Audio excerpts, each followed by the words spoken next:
En effet, quand on parle de Côte d'Azur, on a tout de suite les pieds dans le sable chaud et les palmiers, et les grands hôtels aussi. Les très bonnes tables, mais par contre, la Côte d'Azur, c'est également un monde industriel. Certes, un monde particulièrement discret, parce que chez nous, nous n'avons pas de mauvaises odeurs, de hauts fourneaux, de bruit, de pollution industrielle, j'entends. Mais par contre, nous avons bel et bien une présence industrielle. À pratiquement 50% de notre activité économique du département sort de l'activité industrielle. Nous avons aujourd'hui plus de 60 000 emplois à caractère industriel sur notre département, 5 000 entreprises quasiment qui ont également une activité industrielle, avec des pépites et des talents absolument insoupçonnés. Notre richesse industrielle du département, c'est sa diversité. Notre département accueille pratiquement toutes les activités industrielles, toutes branches confondues, contrairement à d'autres départements industrialisés. Nous n'avons pas une spécialité en particulier, mais nous les avons toutes au travers en fait, de la diversité des 98% de TPE de moins de 10 salariés dans le département.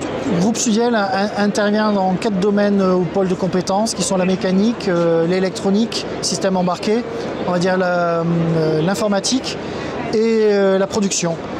Donc à partir de cahier des charges clients qui expriment souvent un besoin, nous transformons ce besoin en réalité en passant par des phases d'études orientées industrialisation, jusqu'à amener au dossier de fabrication et aussi la livraison des prototypes et des premiers de série, voire de réaliser des séries complètes de ces systèmes. Malongo, c'est un torréfacteur qui a été créé en 1934. On est spécialisé dans le café haut de gamme. On est le premier intervenant dans le commerce équitable et le biologique, donc en ce qui concerne le café. La torréfaction se fait à Carros. On a notre usine, notre siège social et notre logistique qui se situent à Carros. Notre société transforme les idées en réalité industrielle. C'est-à-dire qu'avec nos partenaires qui ont des idées et des souhaits de réalisation, nous fabriquons leurs produits, nous les industrialisons et on a des exemples ici de succès comme le projet Kiprod, qui est un produit que l'on aimante sur une machine et qui mesure les performances de la machine et notamment les TRS. On travaille beaucoup pour l'automobile, on fait ce qu'on appelle communément des concept cars, ce que vous pouvez voir derrière moi.